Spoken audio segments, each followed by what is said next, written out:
Qualify करो, qualify करो। भाई देख लो, दोनों को तो भीड़ना है। देख ले भाई, तुम देख लो भाई, भीड़ ये चल पड़े भाई, देख लो भाई, जहाँ तक देखोगे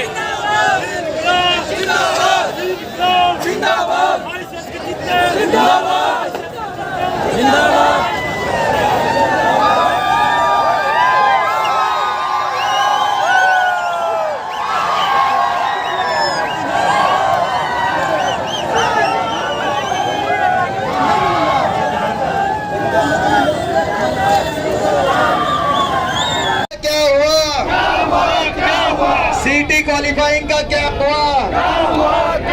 वो फौज भर्तियों का क्या हुआ? फौज की भर्ती का क्या हुआ? तो फौज की भर्ती का क्या हुआ? मोदी सरकार जवाब दो, खट्टर सरकार जवाब दो, सीटी क्वालिफाइंग करो। वो 15-15 लाख का क्या हुआ? वो जमुना पार के नारे का क्या हुआ? वो 5100 बुढ़ापा पेंशन का क्या हुआ? हमारे खिलाड़ियों के मान सम्मान भ्रष्टाचार खत्म करने का क्या हुआ? भ्रष्टाचार खत्म करने का क्या हुआ? सबको रोजगार देने का क्या हुआ? सीईटी क्वालिफाई करने का क्या हुआ? सीईटी क्वालिफाई करने कम करने का क्या हुआ?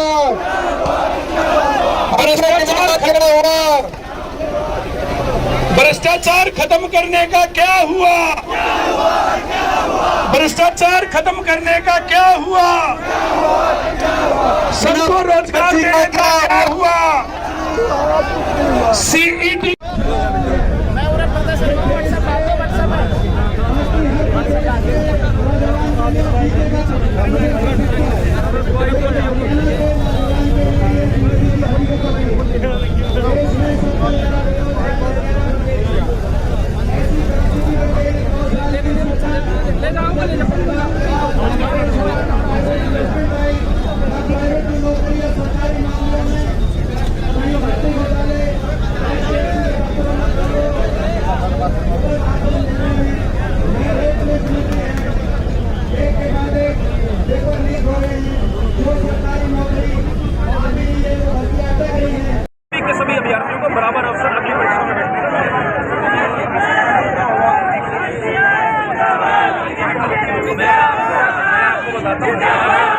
राजस्थान में ये हरियाणा से लगता यूपी है, यूपी में ये कैटेगरी 10 गुना है, एसएससी सीजीएल सेंटर में वहाँ ये कैटेगरी 10 गुना है, रेलवे में ये कैटेगरी 20 गुना है।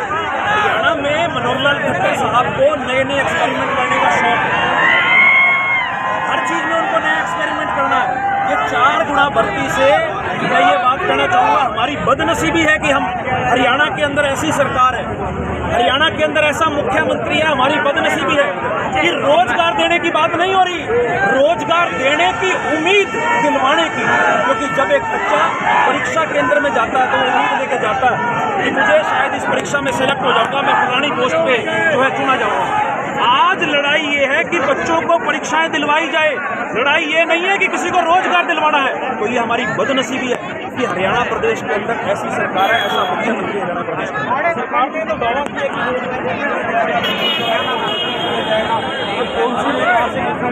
ये बच्चे जो घूम रहे हैं ये अलग अलग, कोई मध्यप्रदेश से आया है, कोई पंचकुला से आया है, कोई रोहतक से आया है, कोई हिसार से आया है,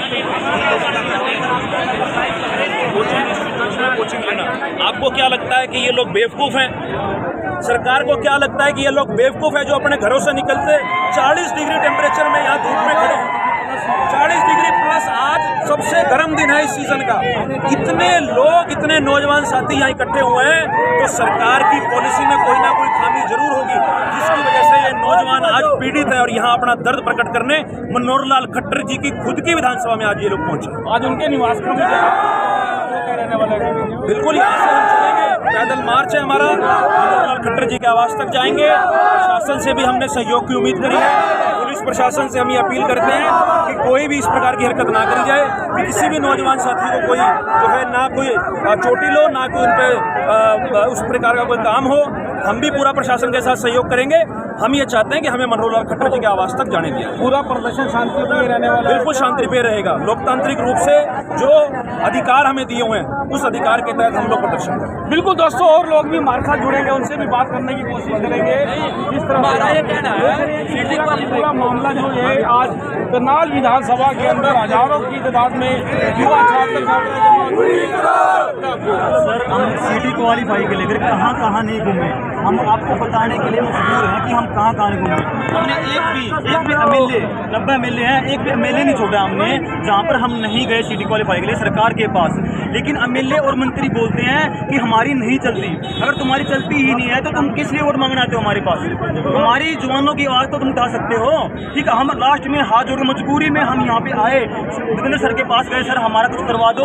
हम पेपर पे बैठने, हम कुछ नहीं मांग रहे, हम बोल रहे हैं कि हमें पेपर में बैठने दिया जाए। बस हमने हमारी नौकरी दे दो, हमें पेपर में बिठा दो। आप पेपर करेंगे, क्वालिफाइड होगा। हाँ सर, ये हम इनके 11.5 लाख बच्चे थे, ठीक, उसमें से क्वालिफाई हुए 3,57,000 बच्चे। वो क्वालिफाई तो हो गए, लेकिन वो पेपर में बैठने के लिए लायक तो नहीं बच्चे ना। वो कल क्वालिफाई लेकर क्या करेंगे? कहाँ घूमेंगे क्वालिफाई का सर्टिफिकेट लेके? तो सर ये हम मांग कर रहे हैं गवर्नमेंट से कि हमारा क्वालिफाई कर दो। हम बच्चे कहाँ नहीं प्रोटेस्ट किया, हिसार, रोहतक, करनाल, पंचकुला, हर जगह हमने प्रोटेस्ट किया सर। और हम खाली क्वालिफाई के लिए मांग कर रहे हैं, सर क्वालिफाई कर दो। हाथ जोड़ के विनती है कि हम पेपर दे लें। लेकिन सर गवर्नमेंट हमारी बिल्कुल भी नहीं सुनी, जिसके पास जाते हैं वही मना करता है। और हम मजबूर हैं रोडों पे आने के लिए। इतना टेम्परेचर है आज, इतना का गर्मी है, हम यहाँ पे आए हैं, अपना किराया लगा के आए हैं। पूरे हरियाणा से एक जाएंगे। इससे पहले हम पंचकुला इकट्ठे हुए थे सर, वहाँ पे भी हमें जेल में बंद कर दिया गया। और हमें रात को छुड़ा गया वहाँ से। हमें बोला गया कि अगर अगली बार तुम कहीं दिखे ना, तुम्हें बाहर में केस लगा देंगे, तुम्हें बाहर नहीं निकलने देंगे। तो सर हम मजबूर हैं रोडों पर आने के लिए। बताओ सर, वैकेंसी 32,000 रखी है, 32,000 में कैटेगरी का 4 गुना बुलाते हैं। ये वैकेंसी लगी 1000, तो 4000 बच्चे बुलाएंगे। वो 4000 बच्चे ग्रुप बना रखे हैं अलग अलग, 1 2 3 4 5 तक ग्रुप बना रखा है। तो वो 4000 बच्चे हर ग्रुप में घूमेंगे, क्योंकि उसने +2 भी की हुई है और ग्रेजुएट में भी की हुई है। वही +2 वाला, ग्रेजुएट वाला +2 वाले में भी घूमेगा सर। वही बच्चे रिपीट होते रहेंगे, नए बच्चों को नंबर ही नहीं पड़ेगा। यानी कि 3,57,000 में से 20,000 बच्चों का नंबर पड़ेगा, 3,30,000 बच्चे घर बैठे रहेंगे। तो रोजगार की पॉलिसी कहाँ गई जो रोजगार का? सर 2018 से इन्होंने कोई नौकरी नहीं दी है। ये बोलते हैं हमने नौकरी दी, बिना खर्ची बिना पर्ची, कुछ बिना खर्ची कुछ बिना पर्ची नहीं सर। पहले जो काम हुआ करते ना सस्ते में हुआ करते हैं, वो महंगे हो गए वो, और कुछ पर्ची नहीं है। नाम क्या आपका? मेरा नाम कक्कर रोहतक जी, मैं कक्कर रोहतक से हूँ जी। ठीक है, और सर एक बात और कहना चाहूँगा सर, मैं जो 2 लाख स्टूडेंट हैं, 3,30,000 बच्चे हैं ना, वे घर बैठे रहेंगे सर, एग्जाम में बैठने नहीं पाएंगे। पहले पेपर हुआ करते, बच्चा एक पेपर में सही नहीं कर पा, दूसरा कर लेगा, तीसरा कर लेगा। तो क्या लगता है ये पॉलिसी बनाने वाले कौन लोग हैं? कैसे? सर मैं ये कहना चाहूँगा, मुझे इतना गुस्सा है, जिन्होंने ये पॉलिसी बनवाई है ना, वे निहत नकमी इंसान है। चाहे वो IAS हो, चाहे UP से कुछ भी हो, उन्हें पता ही नहीं यार। 4 गुना तो इंटरव्यू में बुलाया करते, 4 गुना तो इंटरव्यू के अंदर बुलाया करते। ठीक है, अब 4 गुना पेपर में बिठा रहे हो। अरे तुम्हें पेपर लेने की जरूरत ही नहीं थी, एक ही पेपर में कर देते, 4 गुना के DV के लिए बुलाते, इसमें लगा देते। दूसरे पेपर में, हाँ जी सर, दूसरे पेपर का टंटा ही क्यों करे? रोडों पे बच्चे भाड़ा लगा रहे हैं, ये कर दिया हमने, कुछ नहीं कर सर। सब रोड, किसान रोड के ऊपर, बच्चे रोड के ऊपर, गवर्नमेंट जॉब सब रोड के, पहलवान रोड के ऊपर, सर कौन रोड के ऊपर नहीं है? कभी देखा ऐसी गवर्नमेंट में कोई रोड? चलिए आपको बता दें, रोड बिरादरी भी रोड पर आने वाली है, क्योंकि उन्होंने भी आरक्षण की मांग की है। और भी बहुत लोग हैं, उनसे बात करना चाहेंगे। आपसे बात कर ले, क्या लगता है आपको सफलता मिलेगी इस प्रदर्शन से? बिल्कुल मिलेगी जी, यदि हमें सफलता मिल गई 2024 में बीजेपी को सफलता हम देंगे। वरना सर सिटी क्वालिफाई करेगी खट्टर सरकार 2024 में युवा ये जो सड़कों पे आपको करेंगे यमुना को। आज बात करें तो कितने युवा इकट्ठे होंगे? आइडिया सर आइडिया 90 की 90 विधानसभाओं से बच्चे हैं। मैं खुद कैथल से आया हूँ, मेरी विधानसभा क्षेत्र कुंडरी, गुलाचिका, कलायत और कैथल, वहाँ से जहाँ लीला राम विदा आएगा। और मैं कलायत से बताना चाहूँगा, मैं कैमरामैन को कहूँगा कि मेरे कलायत से महिला बाल विकास मंत्री श्री कमलेश डाना जी है, मेरे साथ 60 बहनें वहाँ खड़ी हुई हैं। आप लोगों ने 2014 में माननीय यशस्वी 56 इंच का चिन्ह हमारा नवा दिया पसीना नरेंद्र मोदी जी। सुनो, हमारी बहन बेटियां सड़कों पे है। आपने वो नारा दिया लिंगानुपात में, लिंगानुपात तो बढ़ गया, लेकिन बहन बेटियों का दर्द आपने सड़कों पर बढ़ा दिया। ये बहन बेटियां सिर्फ घर से निकलती हैं, पढ़ती हैं, घर जाती हैं, लेकिन आपकी इस घटिया पॉलिसी के कारण सड़कों पे हैं। कैमरामैन को मैं बताना चाहूँगा, 60 लड़कियाँ मेरे साथ आई हुई हैं, उधर खड़ी हैं कॉर्नर में। देखो यदि ऐसी सरकार ला दी, कभी बहन बेटियां सड़कों पे नहीं आई सर, कभी नहीं आई। लेकिन अब देखो अपने अधिकार के लिए 2014 से 19 में अच्छा रोजगार दिया हमने, इसको सराहा भी सरकार को, बिना पर्ची बिना करती तो गाय में है। लेकिन 19 से आगे आते ही इनकी तोड़ दी मारी दी, क्योंकि सर अभी तक एक भी वैकेंसी नहीं की। 19 से कोरोना आ गया और उनमें 2 साल उम्र में पुलिस वगैरह में छूट नहीं दी। अब सर देखो 23 में इन्होंने क्या काम किया, प्रेस बनाया बच्चों ने कि आप वैकेंसी लो। 21 में सर 2015 में +2 की थी, तब ये ग्राम से कर रही है चलत रहे। अब देखो आप 23 आ गया, 8 साल बीत गए, वैकेंसियाँ नहीं हो सर।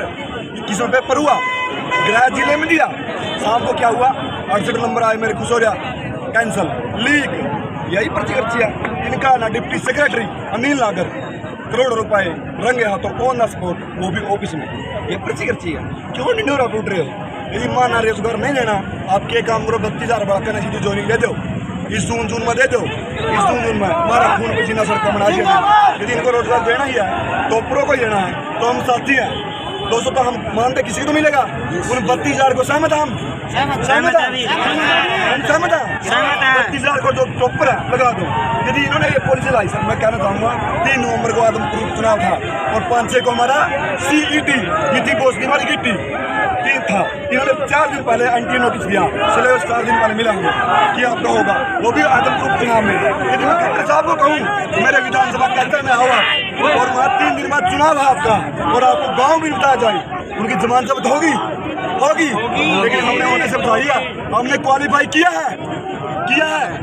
इनके गलत पॉलिसी का सिलेबस भी नहीं दिया इन्होंने, सिलेबस 5 दिन पहले आया था, फिर भी हमने क्वालिफाई किया। अब अदर पोस्ट में कैटेगरी 63 है सर, सबके अलग अलग क्वालिफिकेशन है, तो वहाँ जाके हम क्वालिफिकेशन अकॉर्डिंग 70% वेटेज रहेगी सिलेबस की। माना डिप्टी रेंजर एक पोस्ट है सर, उसमें 25 नंबर है, सॉइल कन्वर्जन आएगा। यदि हमें 5 दिन पहले, जैसे मेरा ही आ गया BSc 20 में, मेरा ही आ गया, मैं 5 दिन में कर लूँ तैयारी 25 मार्क्स की कर लूँगा सर। हरियाणा जीके में 20 में से ना 25 में से 21-22 आते हैं, जो 4-5 साल से बढ़ रहा है।